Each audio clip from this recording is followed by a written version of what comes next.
Excited for a new week, another opportunity for us to get on the floor and play. Coming off of a tough weekend at Louisiana Tech, I felt like we did not play our best basketball. Felt like we were not aggressive like I wanted to be. I thought we played that way in spurts, but got to continue to find our way. We got to continue to work through the weeds and be prepared for the next opportunity.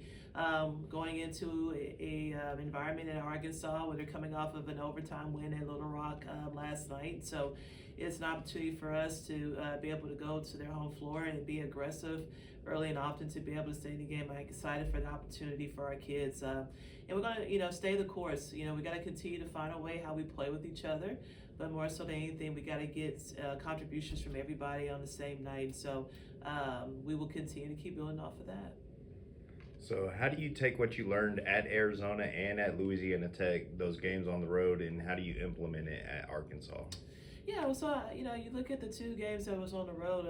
Again, I thought that we were aggressive in spurts, and I thought that in both of those games it wasn't enough. It wasn't something that we did, consistently. Free throws was one thing we talked about. This being on the road, you got to be aggressive. You got to force officials' hand, and you got to continue to look to attack the basket. I thought we settled for a lot of jump shots and. Wasn't very comfortable with that, but like I said before, I feel like our kids will respond to that.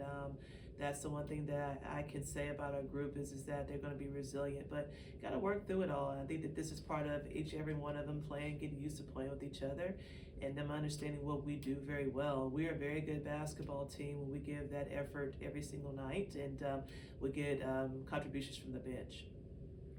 Coy Love is fifth in the country right now in field goals with 23. How do you see her continuing that throughout the season? Because it's a long season. Yeah. Again, I talked about this. Is just being where her feet are. She has been very aggressive for us in doing her part. And again, I think that comes with the experience that she does have, and it's just her to continue to keep understanding what's a good shot for her, and understanding and managing her minutes, and knowing what defense gives her, she takes advantage of that. And so I think she will only continue to get better, as the season goes on, and her teammates, learn how to play with her, and she learns how to play with them as well too. But she has been very aggressive, and that's why she's been having some success with that now. Avery Brittingham is 35th in the country in assists. What makes her such a good facilitator? Yeah, well, I think that's a natural thing for Avery is because again she's a really good passer, for her size, and I think that makes it unique for her to play. I think the thing for Avery right now, and Avery and I had a conversation about this, is really establishing herself early and often, and being and playing as hard as she can. When she locks into that stuff, she's a very tough guard for us, and so Avery will, understand that and come on with that. I think that again, she's a double-double. That's a simple thing for her to be able to do every single night. It's just understanding her flow and playing as hard as she possibly can.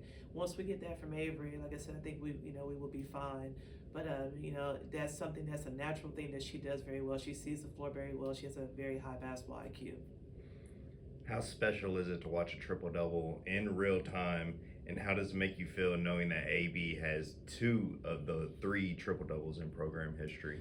Yeah, I mean, again, for me, that's not something that, I expect that from Avery every single night because, again, we know what she can do, and she has to expect it of herself. And, and I think she understands that. It's just consistently being able to give that full effort every single game. We talked about this. She really models her game after Alyssa Thomas. And I think one of the things what Alyssa Thomas does, she plays hard every possession. When Avery gets to that point, it is a force to be dealt with because, again, she brings a different style of play to the game where most bigs are not used to playing against that. So, I definitely believe in Avery 100%. I know she will respond to my challenges, and that will start for us, and it will start for her on Thursday night.